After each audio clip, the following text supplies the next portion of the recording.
Hello, welcome to another episode of Tales from the Bridge. My name is Tristan. My name's Sam. And I'm Kevin.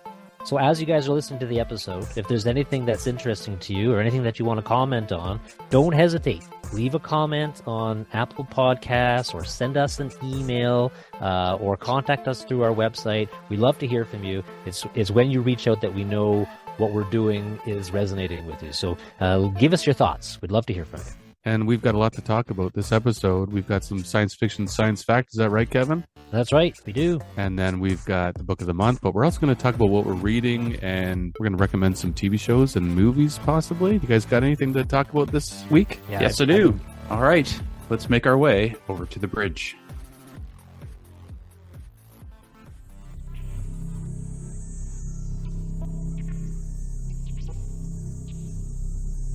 All right. Hey, Kevin, I hear you got some science fiction, science fact for us. Oh, do I ever? Well, here's a question. Is there actually much news these days that isn't science fiction, science fact? Because it seems like everything is like sci-fi these days. Every time you turn on the news, everything is sci-fi related. But yes, I do have something interesting. And it comes from a YouTuber. And some of you may be familiar with a gentleman named Mark Rober. He is a former NASA engineer turned into a YouTuber, and he's very successful. He's known for videos related to things like making glitter bombs. When people steal packages from your porches, they take it and they steal it, and then it blasts glitter all over the place. And he's also made squirrel contraptions in his backyard that squirrels have to go through to get to walnuts. And anyway, he does things that are quite popular online.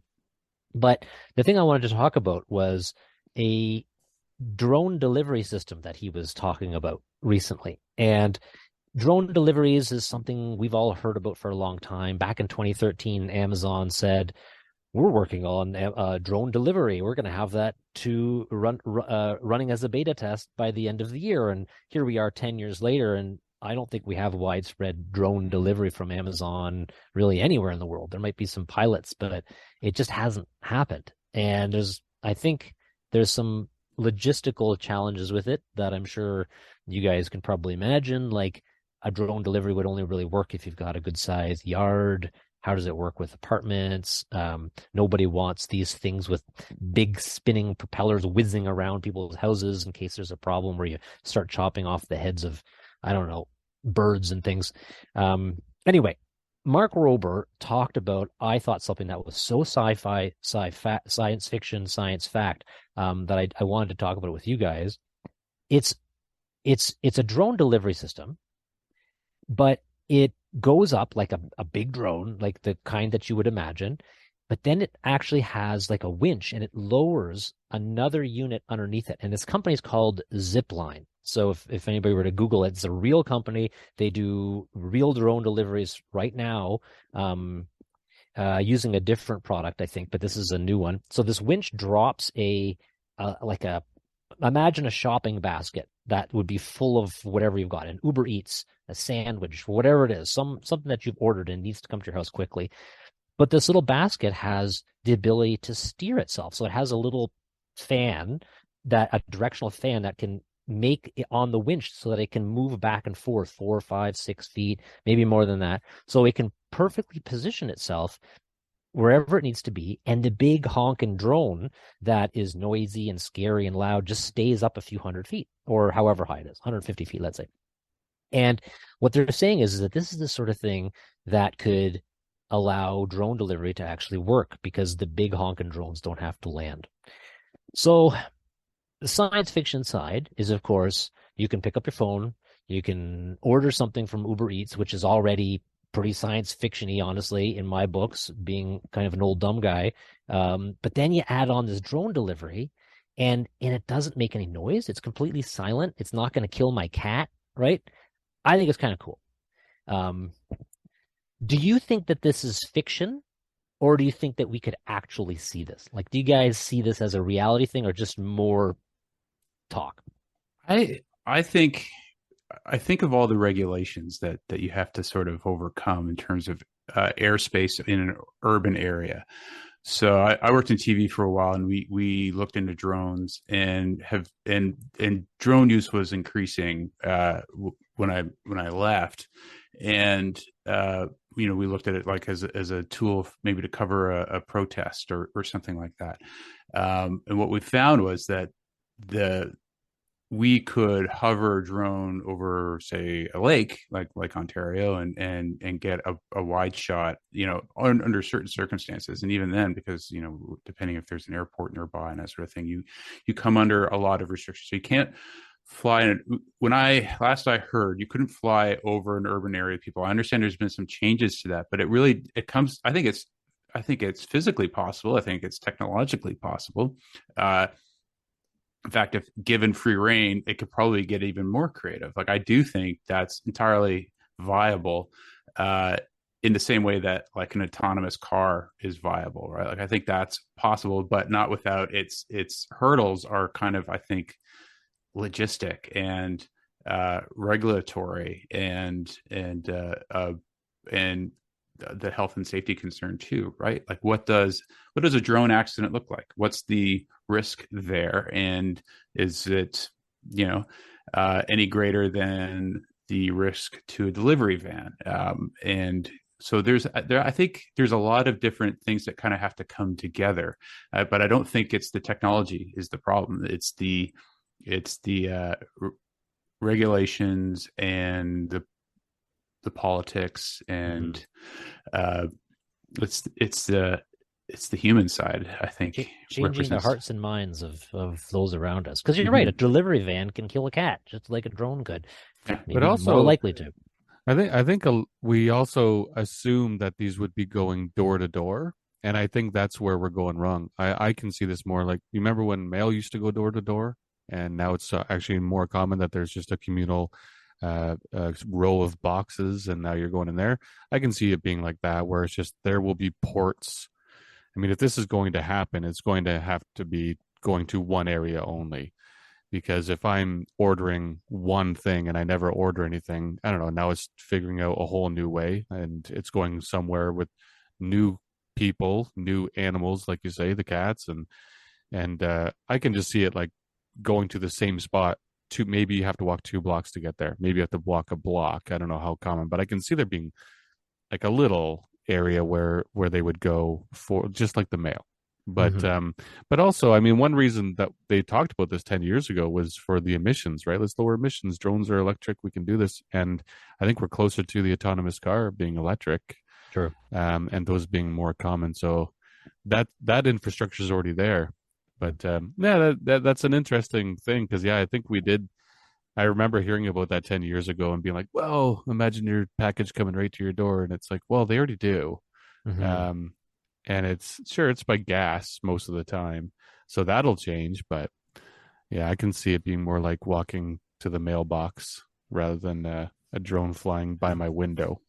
Right. So it's still in the realm of science fiction. But let me paint a picture. Imagine you've got a drone, maybe it's this one from Zipline that lowers itself down, and it's very quiet, and it solves a few of these operational challenges. But what if you coupled that with a delivery truck? So the roof of this delivery truck is a landing zone for one or two of these drones, and it drives to a location. It's doing its own deliveries, and while it's doing deliveries, the driver is able to load these 2 drones with lighter packages, let's say, that are within a few blocks of the delivery truck. And then they could be like 3 times as productive, because there for all the light deliveries for the houses that it could actually do the deliveries for. They're able to make that happen, and the driver can go and do the deliveries to places that the drones can't get to. But by coupling it with maybe an electric delivery vehicle or something, you could really ramp up productivity. And granted, you're right. We already have the solution. The solution's already there. We have delivery people, but I guess this is just an incremental improvement. Can we just get ice cream trucks for adults that are just like driving around with like, if I heard some music playing, I was Jingle, like, jangle? oh, I'm going for a Big Mac. Like, I just run out my door and flag them down. I'm fine with that. I still do that. If I hear an ice cream truck go by, Yeah. I'm like, ice cream. For our listeners who don't know, I'm Kevin's neighbor, and I can attest to having seen him run out digging for change. for ice cream in front of Wait, wait. us. Back to the zipline thing, though. Yeah. Quickly, I just can't help but thinking about what the competition would look like. What if it was sort of successful? You had a company that's let's say zipline gets out there and they're kind of popular. There's going to be competition, right? Like, you might see. I like, Kevin, your idea of maximizing an existing utility. Like the UPS would just add a couple drones to the top of their truck, and they could hit 5 houses in the time span of hitting 2. Let's say that would, yeah, absolutely. Well, if everyone's doing that, and you think of how many Amazon trucks we got going up and down our streets nowadays as well, and Uber Eats and this, like, the skies would fill up pretty quick. Like, you'd have a lot of buzzing bees up there, and for sure there would be collisions, right? Like, there's just no way Robot around wars. it. Yeah, Weaponize them. Yeah, Weaponize them, exactly. Yeah, so I think what happened. It's not hard to imagine, like, these big mothership drones kind of, falling out of the sky. And when they fall out of the sky, they're falling on your house, right? Like, they're falling in your yard. I think it does come down to airspace regulation, right? That's a big thing. Reason I can't get a helicopter to pick me up from my backyard and take me to work, right? I think you're just not much different if it's a big drone, right? That can drop a smaller drone. You still have this big machines hovering in the air, and I would be surprised, the more I think about it, if you would see it in an urban setting. And you're right. They would have to attest it through evidence that they're safe to get regulations changed, and that's the changing the hearts and minds of people. And right now, if you hear a buzz of a drone, it's annoying, right? And we a lot of us don't like it. But I also remember in the late 1990s and early 2000s, where if you were walking down the street with a cell phone, people would tisk you, like, "Oh, pay attention to the world around you," right? But the hearts and minds change, and people kind of, they adapt to the new technologies. I think a big question we should ask ourselves too is, like, how convenient do we have to make everything? Like, when do we stop? Like, do we really need everything to be so convenient? I really don't think so. I think we can still go for a walk or a bike ride, or, We can. I agree. Although I think the answer to your question is that efficiency is always going to be, people are always going to be seeking it, and where there's a market for it. There's a market for it. That's right. Exactly. Something interesting about Mark, by the way, is he came to Brantford to this would be about 10 years ago also, to the there's a professor there that teaches game theory. You remember that, Kevin? There's a game theory course in Brantford. Game design, Brantford, Ontario. Game design, yeah. And Mark went to Brantford about 10 years ago and talked to the professor there. Oh, that's interesting. Yeah. He's Mark Scott Nicholson. Scott Nicholson is his name. Yeah, the guy who runs the game design program at Wilfrid Laurier University. What's Mark's channel called? Just to share that, because it's a great channel. If you search Mark Rober, you'll find him on YouTube. Yeah. And I highly recommend him for anybody. He's a pop YouTuber, but it's really neat stuff. It relates to the use of technology and fun projects, etc. I do not recommend watching his video on bed bugs. It is disgusting and nasty, and I couldn't handle it. But his other ones are great.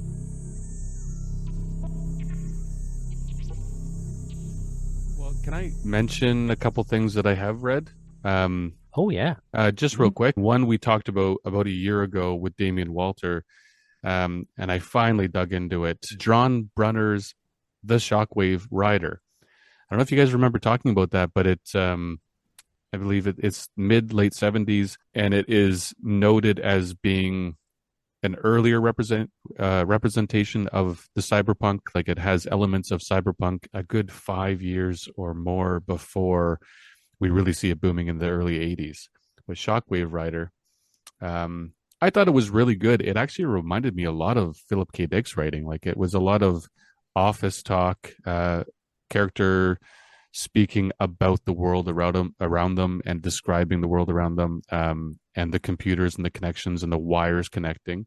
So it's really good. I do recommend that. I'm the kind of person that likes to get to when there's a genre, when there's like a new kind of music or something, I want to hear who did it first. I want to get to the beginning of that. So apparently this Shockwave writer is one of the earliest representations of what we know now as cyberpunk. So it's not super exciting. It's interesting.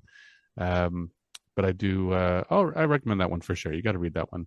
And then finally got into Wool by Hugh Howey. And I kind of rushed that one along because of the new show Silo, which is based on his books. And I did watch the first episode, and I'm a little bit surprised at how good and original that show is. I don't know if you guys have checked out Silo, but it's like, oh my goodness, they've really set this up really well.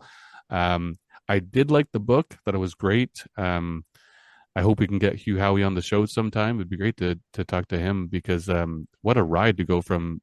I think he's done many different kinds of books, but Wool, check out Silo also, and if you like Silo, check out the book. It's really neat concept. It kind of feels like it's been done before, but he adds a few things that are just original, and his writing's pretty good. And I'll recommend Wool. I watched the first two episodes of Silo and really enjoyed it. And I didn't realize it was based on a book. I should have realized it's all based on books nowadays, isn't it? So, if you're recommending the book, I'll check it out because I'm really enjoying the show so far. Mm-hmm.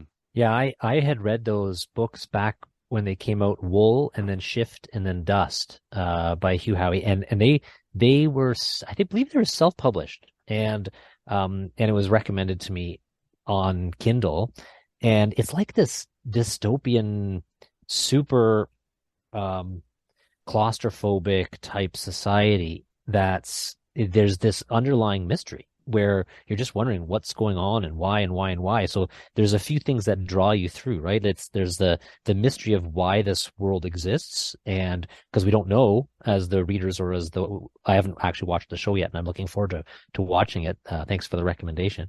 But then he with his other books, he creates other mysteries and more mysteries, and it's you just want to keep reading to find out what's going to happen. It's a neat series for sure. I enjoyed it. I've been reading Mickey 7 by Edward Ashton, and it's pretty cool. It's Mickey is a human disposable. So this is an expendable man, essentially an expendable person who is brought along on space missions. These are low qualified people who do really dangerous work and can last longer than a drone would in a, say, a reactor situation or something like that, where the circuits would immediately be fried on a drone or a robot. They can send in a disposable human who is then regenerated, right? So long as they're uploading regularly, they sort of get to come back, but they have to die awful deaths all the time. And so you have someone who's in debt and running away from someone. These are sort of people who become this. So this idea that you're kind of immortal is actually relegated to your sort of lowest status people, and for long range space missions. And so it's a really kind of interesting concept with a bit of that sort of turns the idea of the benefits of immortality on its head. And Mickey 7, of course, is in his 7th iteration of himself. And anyways, it's pretty cool. And I'm only just about halfway through, but I understand they're turning it into either a TV show or a film. I believe it's been optioned. So I thought I'd check it out. I needed a sort of fun, spacey sort of read after the last one as well. So I was like, yeah, I need to get back to spaceships and interstellar travel for a little bit. And so that's been my sort of thing. Cool. And then in terms of watching, I know I'm late to the game, but we watched The Last of Us recently, and it's fantastic. It's if The Walking Dead had been a little more artistic, right? It had been a little more sciencey and had a little more basis and made you feel like it could happen, right? Like it's some of the best television I've watched in a very long time. So I know everyone's raving about it, and I'd just like to add my name to the list of everyone raving about that one as well. So that was a lot of fun. We burned through it like a week and a half. Like it's the whole family watched it. It was great. Cool. Nice. I still haven't seen that either, but I should. I was watching, and I don't need to recommend this because this movie, it's a movie. It won like every Oscar, right? Everything Everywhere All at Once. I finally saw that movie, and for the two of you who haven't seen it yet, holy man, talk about a creative romp. And it was one of these ones that had a little something for everyone. And there was the love, there was this multiverse aspect that was very sci-fi. There was mysticism and magic and spellbinding, weird, mind-bending ideas, comedy. Yeah, I can really see why it won a lot of Oscars because it was a pretty darn good movie. I don't know if you guys Very, saw it. very original. It's really hard to compare that film to anything. Yeah, I was just impressed at the scope and breadth of their abilities there, right? Like, because the story just takes you on an epic journey. And Michelle Yeoh and Jamie Lee Curtis, just incredible, right? And Jamie Lee Curtis, man, she just could just transform herself into, like, what a character actor, right? I had And no idea that it was Jamie Lee Curtis at first. yeah, It took me a while. and I love that we could see someone like Michelle Yeoh show her acting chops. Like, we kind of know her from Crouching Tiger and as a martial artist, and she was fantastic in that as well. But you're wowed by her martial arts prowess, and this was a great showcase for her acting abilities, and to show that she's also got this great depth of talent, and I love that Hui Kwan got his comeback as well. The Short round for yeah, Indiana Jones. the Goonies as Oh, well, right. right? Yeah, Yeah. Goonies. Yeah. Yeah, for sure. Yeah. Yeah, And I those agree. I can't recall the director's name, but there's two of them, good friends, and they directed a film prior to this one called Swiss Army Man with Daniel Radcliffe and Paul Dano. And that is also one of the most original films. It's just Paul Dano is stranded on the island with the dead body of Daniel Radcliffe. So the whole time Daniel's playing a dead person, but Dano uses the body for all kinds of neat little tricks for survival. And you wonder if he was insane. Like, it's so weird. Oh, Kevin, are you reading anything right now?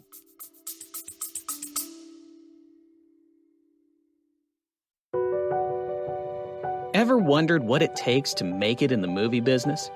Peel back the curtain with 4-6 Success Filmmaking. 4-6 Success Filmmaking is where filmmakers share their stories and the secrets.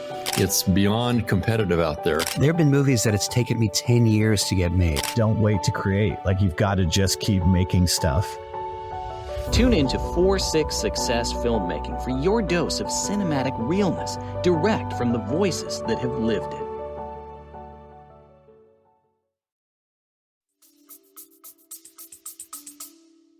Well, I am, but it's blasphemy because I'm reading a fantasy book. And so We can do I that here. oh my gosh, really? Yeah, we're fantasy friendly. It's cool. Yeah, I'm reading. I've read a number of the Wheel of Time books by Robert Jordan, and I'm finally getting wow. through that series because I wanted to watch the shows. I haven't watched the shows yet, and I understand they diverge from the books, but honestly, the books are fine. They're not. It's not like they're gospel and they can't be diverged from. But it's an entertaining romp. So yeah, I'm reading the fourth book in the series. And these are long books, and if you really like fantasy, it's yeah, I would probably recommend the Wheel of Time series. It's an enjoyable one. Yeah, I read them years ago, and it's just a lovely escape, right? It's That's it. That's it. Yeah. That's it. Exactly. Well, today we're going to be talking about Light from Uncommon Stars. This was my pick for this past month. You know, I often talk about the scope of stories that are possible in science fiction, and I often do so and refer to authors like Anne Leckie and Arkady Martin. And after reading this, I'll have to include Ryka Aoki, who's the author of Light from Uncommon Stars. This is genre bending sci-fi. It just landed with a big splash, and I mentioned it in passing at work recently, and everyone knew the book that I was talking about. And so to me, it's been a really fun and exciting experience to read this book, and something I can't compare it to any other book that I've read before. So um, there is a violin teacher who has sold her soul to the devil and is known for coaching virtuosos. And she finds a transgender prodigy who's a runaway, as I mentioned, and she sort of takes her under her wing. And of course, there's an exchange for her soul that's going to happen there. There is some aliens who've opened up a donut shop. There's a love story. There's a demon, the devil, all of that. So it's I really enjoyed it. I think, like I said, it takes you places that very few books do, and from a voice that's rarely heard. So it's I really got a kick out of this one. Sort of excited to hear what you guys thought of it. Yeah. I don't know about you, Tristan. But I too, it was unlike anything that I've read in I don't know how long, because it's genre bending, right? Like this is, and then, I mean, those are some of the best books are the ones that do things non-traditionally, and so this was a fantasy book, but it was a sci-fi book. Um, it was clearly a whole series of allegories for stuff, right? Like the I mean, Katrina's story was quite clear, that here's this violin virtuoso who would have done extremely well in her life had she not been brought up in her upbringing with a violent father and being transgender and the whole bit. And so the story around that was pretty clear. But then this whole story of the aliens coming, right? Lan Tran and her family, that to me was an allegory for the immigrant experience in at least in North America, where they're trying to get away from something that was, it's certainly the first generation perceived to be really bad, trying to fit into Western culture, but doing so in a really endearing kind of way. Like it does a great job of getting into these types of allegories around disenfranchised groups of people without being preachy. And the story is exciting. It pulls you along. It pulls you along. So I really enjoyed it. And again, it's not pure on sci-fi, right? That's not what this book is, but the genre bending nature of it, I thought added to it. There was a lot there that a lot of different people could really connect to. Certainly, I noticed a couple times where the story pivoted. It would go left and then go right and then go left and then go right. And at the end, I remember thinking to myself, "Oh, well, the story's keeping on going. They're adding on something else at the end here." And that was a little bit surprising to me. Like it certainly wasn't a tight plot, not at all. But I don't think that's what the author was going for. But I highly recommend. I thought it was great. Every single one of the characters was unique. I don't know that I've ever read a book where each of the characters were so different. It's just so out there. And so for those of you who really like character based stories, where the characters are really interesting, I think this is totally a book for you. Good pick, Sam. Yeah, I also thought this was a great pick. It didn't quite scratch my sci-fi itch, I guess. So definitely keep that in mind. It had me really hoping for more of I wanted to find out more about the aliens. I wanted a little bit more of that. That being said, it is a fantastic book. It's extremely original. Everything you guys said, I completely agree with. The characters and relationships were really nice, like really, really good. And something unusual is as dark as some of the plot was, and as dark as some of the characters' backgrounds, somehow this book was very light.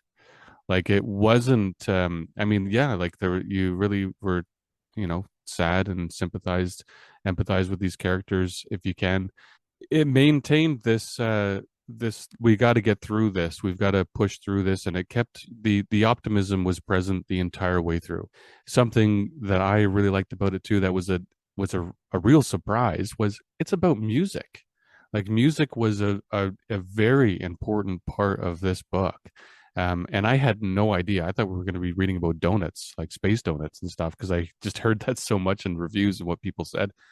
But to hear that it was about music and how music feels, and then the technicalities of music, and then the prestige of certain musicians and teachers, and the world that our main character goes into, that was a real treat for me because I love it when sci-fi and music cross over for some reason. I really do.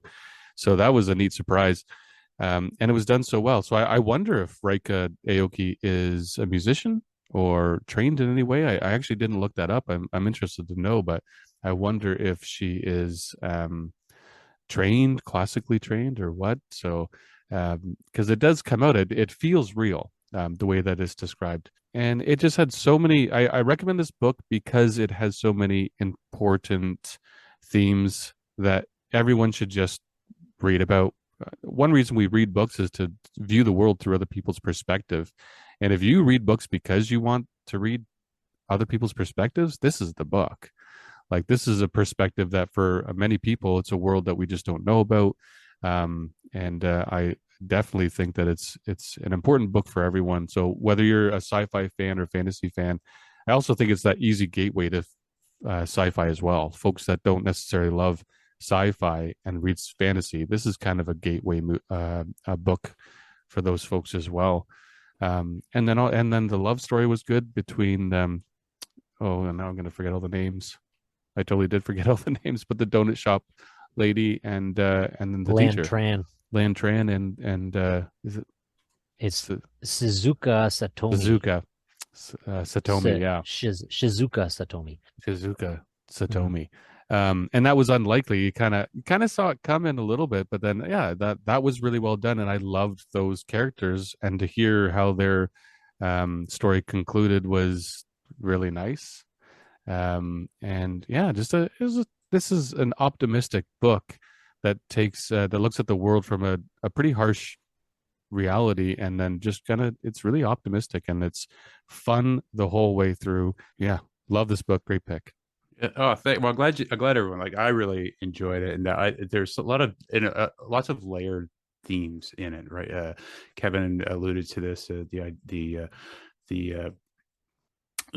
refugee and fleeing war and that experience, and how that she describes war too is really interesting. Is more of a disease, right, that can infect you and draw you in, and that was a really interesting sort of curve to that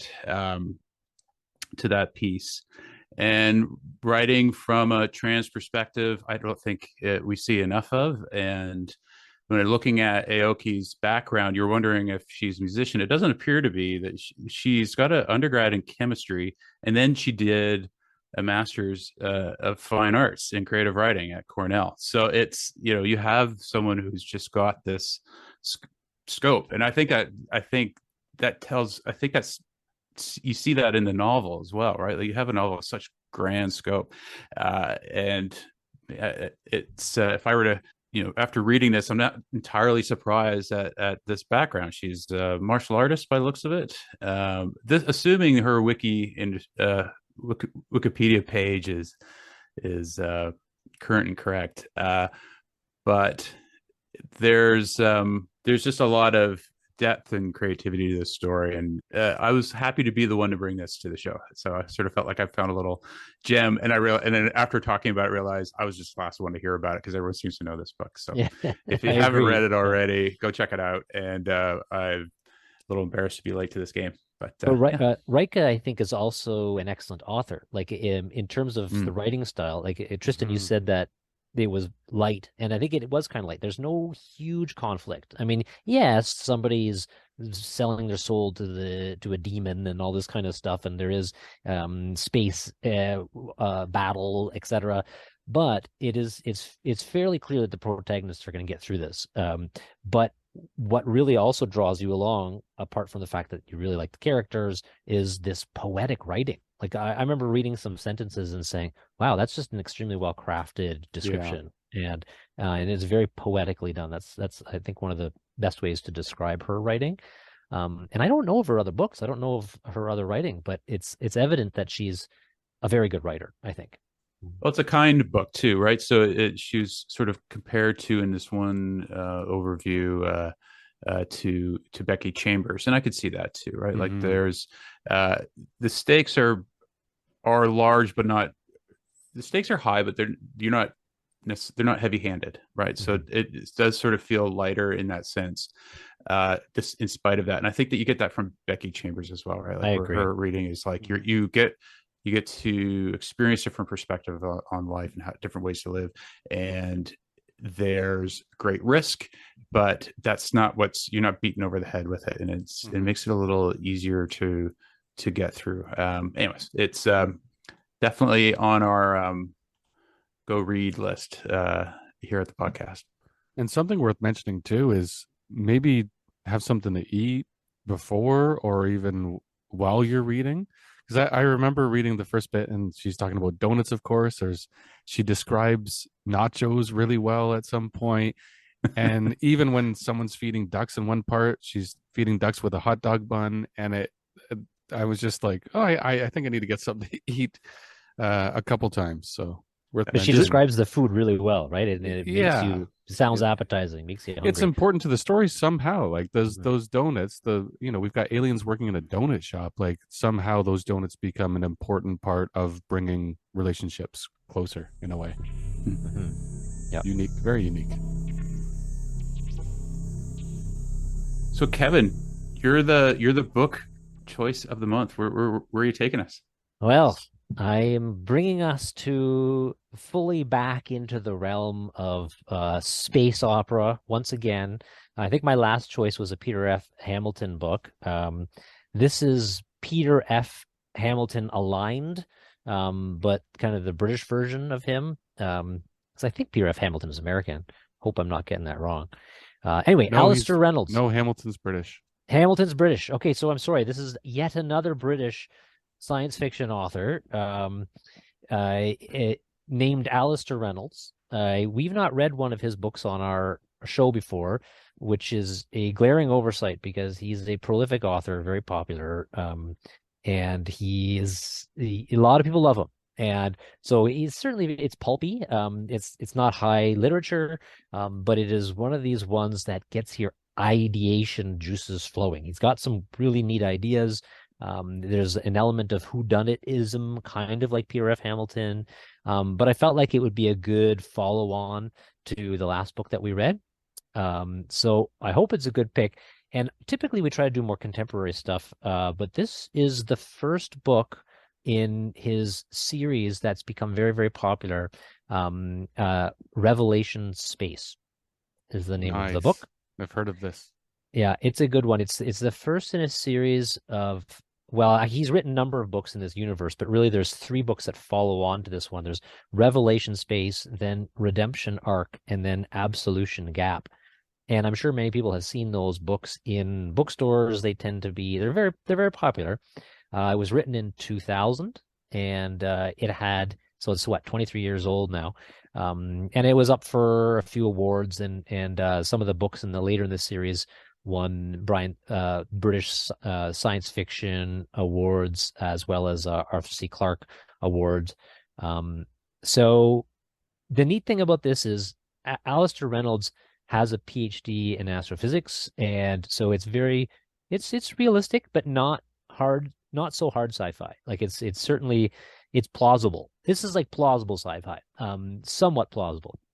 And there's no faster than light travel. So they make an intergalactic traveling, spacefaring human society, and they don't muck around with FTL. So those stories are always interesting. And so he has to solve that with certain biological functions and certain technological things. And what does that mean for society when they progress at different rates? And so and there's also aliens, dark. These are dark books. Peter F. Hamilton's are a little bit lighter. His books are a little darker. And it ain't short. So I'm sorry that Revelation Space is a little bit longer. Yeah, I see it's a bit chunky. It's a chunky book. Good. It's a chunky book. But I think it's worth it. I think it's worth it to get into. I don't know how else you get into Alistair Reynolds without reading Revelation Space. So that's my recommendation. That's the book we're going to do for our next one. So I have heard about this for a Nice. long time. Just about to grab the audiobook and notice that it's narrated by John Lee, who is the same narrator as the Peter F. Hamilton book that we read not too long ago.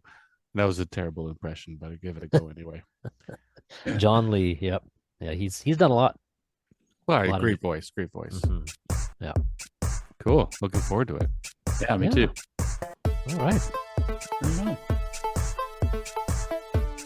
Once again, thank you for joining us on Tales from the Bridge. Let us know what you think of the show. Review, subscribe, download the episodes. Go back and check out our back catalog. We got a lot of stuff out there.